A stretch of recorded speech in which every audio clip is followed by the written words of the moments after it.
Bismillahirrahmanirrahim. Assalamualaikum warahmatullahi wabarakatuh. Innal hamdalillah nahmaduhu wa nasta'inu wa nastaghfiruh wa na'udzu billahi min shururi anfusina wa min sayyiati a'malina. May yahdihillahu fala mudhillalah wa may yudhlil fala hadiyalah. Asyhadu an la ilaha illallah wahdahu la syarikalah wa asyhadu anna Muhammadan abduhu wa rasuluhu la nabiyya ba'dah. Allahumma sholli ala sayyidina Muhammadin wa ala alihi wa sahbihi wasallim, amma ba'du.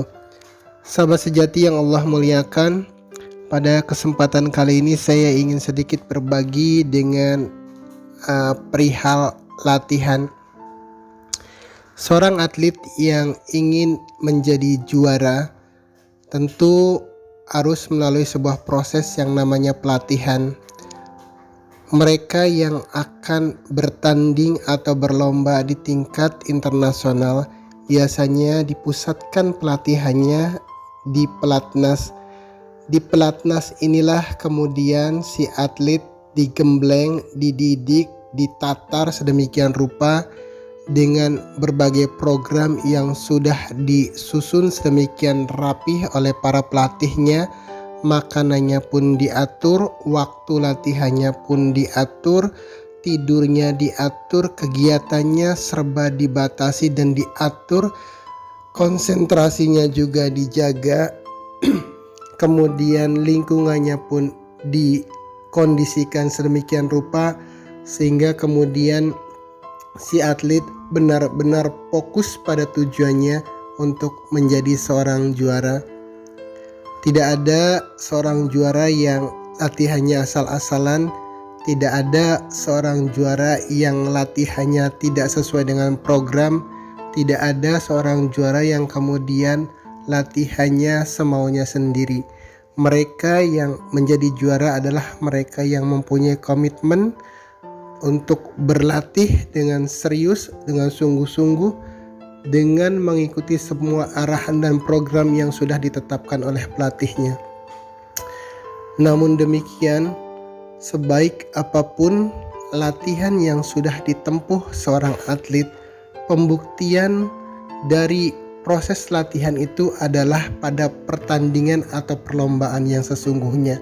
Sekalipun kemudian sampai berdarah-darah ketika latihan, tapi tidak pernah berlomba, tidak pernah bertanding, maka kualitas latihan itu belum terbukti efektivitas dan kemanjurannya. Karena itu pertandingan dan perlombaan yang sesungguhnya lah yang kemudian membuktikan bahwa seorang atlet itu benar-benar berkualitas, benar-benar berhasil dalam menjalani proses latihannya. Kemudian juga ada lagi seorang militer yang digembleng fisik dan mentalnya untuk menjadi kesatria, menjadi prajurit yang tangguh di segala medan pertempuran, di segala medan laga. Mereka para militer ini, para tamtama, para prajurit dilatih di udara, di darat, di air dan lain sebagainya. Tujuannya tentu untuk membentuk jiwa korsa yang akan sangat dibutuhkan ketika terjadi peperangan yang sesungguhnya. Lagi, kualitas seorang militer, kualitas seorang prajurit ditentukan bagaimana kehebatan dia di medan laga yang sesungguhnya, bukan hanya ketika latihan, bukan hanya ketika digembleng, dicandra di muka dan medan-medan pelatihan yang selama ini dilakukan. Seperti itu pula lah Ramadan. Ramadan adalah kawah candra di muka bagi mereka yang mengaku beriman untuk dites, diuji, dididik dan didadar, dilatih untuk menghadapi berbagai realitas kehidupan di 11 bulan ke depan. Dalam Ramadan, seperti yang kemarin saya sampaikan, kita dididik, digembleng, ditarbiyah untuk dapat meneladani sifat-sifat ketuhanan, sifat-sifat ilahiyah. Kita dididik untuk bisa sabar, kita dididik untuk menjadi dermawan, kita dididik untuk menjadi pemaaf, kita dididik untuk menjadi orang yang penuh kasih sayang dan sebagainya. Di Ramadan ini pula kita dididik untuk menjadi orang yang taat sebagaimana ketaatan malaikat. Kemudian dalam Ramadan ini pula kita dididik untuk bisa mengendalikan iradah kita, keinginan kita, kehendak nafsu kita agar tetap berjalan sesuai dengan koridor syariat dan hukum yang berlaku. Sekaligus kita dididik juga untuk bagaimana kita membersihkan jiwa kita atau tazkiyatun an-nafs. Dan seperti atlet dan prajurit yang tadi saya contohkan, bahwa sehebat apapun pelatihan, sehebat apapun pendidikan, maka kualitas sesungguhnya diuji pada pertandingan dan perlombaan sesungguhnya. Bagi para atlet dan bagi para prajurit, kehebatannya akan diuji pada medan laga. Bagi kita yang sedang dididik untuk di dalam Ramadan ini, maka kualitas keberhasilan Ramadan kita, saum kita selama bulan Ramadan ini adalah bagaimana kita menghadapi realitas kehidupan pasca Ramadan. Kalau sekarang selama Ramadan kita dididik untuk menjadi sabar, apakah setelah Ramadan nanti, pasca Ramadan nanti kita akan tetap bisa sabar? Kalau kemudian selama Ramadan ini kita dididik untuk menjadi dermawan, apakah nanti selepas Ramadan kita tetap rajin sedekah? Kalau sekarang selama Ramadan kita dididik untuk menjadi pemaaf, apakah kemudian nanti setelah Ramadan kita bisa tetap menjadi orang yang mudah memaafkan? Kalau sekarang kita dididik menjadi seorang pemurah, apakah kemudian nanti pasca Ramadan kita bisa tetap seperti itu? Kalau selama Ramadan kita dididik untuk rajin ke masjid, apakah nanti setelah Ramadan kita akan tetap rajin ke masjid? Kalau sekarang Ramadan kita rajin tadarus Quran, apakah kemudian nanti pasca Ramadan kita akan tetap continue untuk menjalankan rutinitas tadarus kita? Kalau kemudian di Ramadan ini kita bisa mengerem, menahan iradah kita dari keinginan makan yang berlebih, apakah nanti pasca Ramadan kita bisa melakukan hal yang sama? Kemudian juga kalau sekarang selama Ramadan kita dididik untuk terus-menerus membersihkan hati kita, membersihkan jiwa kita dengan mengaji, dengan berzikir, dengan bersolawat dan lain sebagainya, apakah itu akan berlanjut setelah Ramadan? Kalau kemudian apa yang kita latih selama Ramadan terputus setelah Lebaran nanti, maka artinya apa yang kita latih, apa yang kita tarbiyah, apa yang kita diajarkan selama Ramadan itu tidak berbekas. Sama seperti atlet yang ketika latihan hebat tapi di pertandingan sesungguhnya kalah dengan mudah oleh lawan yang biasa-biasa saja, atau prajurit yang digembleng sedemikian rupa tapi kemudian merasa takut ketika berhadapan dengan musuh yang sesungguhnya.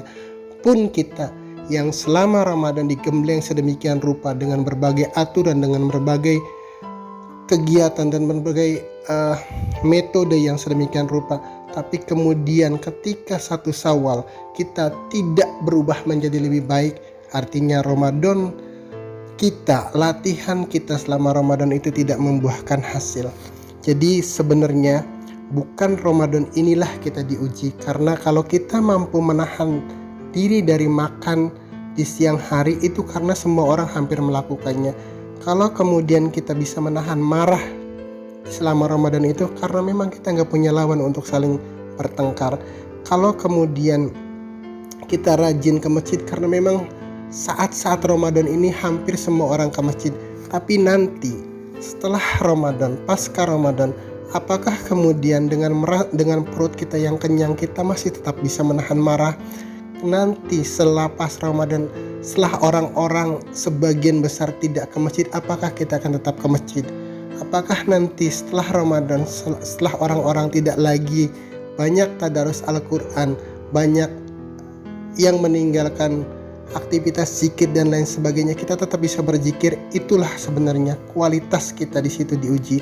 Akan terlihat siapa yang benar-benar latihan Ramadan yang berhasil dan siapa yang kemarin latihan Ramadannya hanya ikut-ikutan, hanya karena malu sama tetangga atau teman, hanya karena menggugurkan kewajiban tanpa merubah sikap kita, tanpa merubah karakteristik kita, tanpa bisa merubah tabiat kita, artinya Ramadan kita belum berhasil. Semoga ini menjadi pengingat bagi saya dan bagi semua kita, agar bahwa kita menyadari ada tujuan yang lebih besar yang harus kita capai pasca Ramadan.